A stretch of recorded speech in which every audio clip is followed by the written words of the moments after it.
फ्लावरको vlog अनि त्यहाँदेखि आधी मैले गरिसकेँ। त्यसपछि मैले सम्झेँ हजुरहरूलाई देखाउनेछु। पहिला यस्तो लामो गराउनुहोस् है।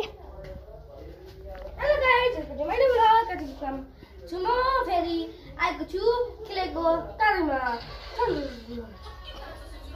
अनि आधी बाडा जाने यति निकाल्नु होला है। यति धेरै होइन, यति यति लामो, खासै लामो नबनाउने। त्यसपछि भने अब यसलाई हामीले थ्याच्चो बनाउँछौँ। मैले चाहिँ नि स्केलको मद्दत गर्छु हातमा चिप्केला कि भनेर। चिप्केला भनेको त चिप्किनै लाग्यो। त्यसपछि चाहिँ नि मैले यसलाई गोलुमोलु बनाउने।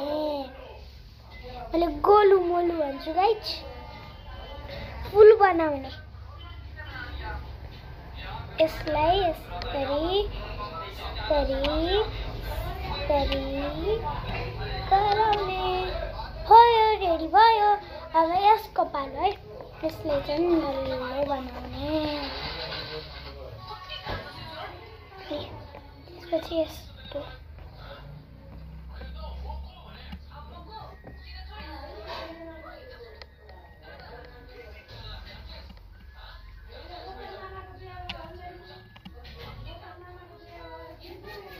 ओके बनाइसकेको छु।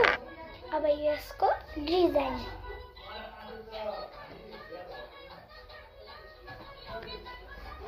त्यो बनाउन पनि पाइयो, नबनाउन पनि पर्यो। तर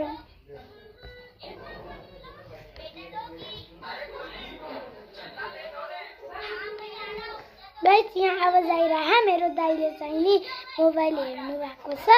एकछिन टाइम हेर्नुहुन्छ के। मैले चाहिँ नि हेर्दा हेर्दै थाहा पायो। भर्खरै हेरेको। हामीले चाहिँ नि टाइम अनुसार बनाउँछ।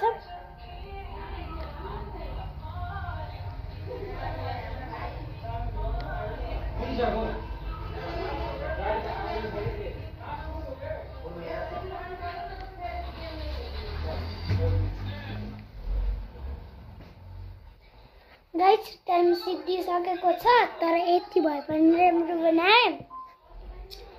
अनि मन पर्यो भने चाहिँ नि लाइक गर्नु होला। नेपाललाई माया गर्ने जतिले बनाउनु होला।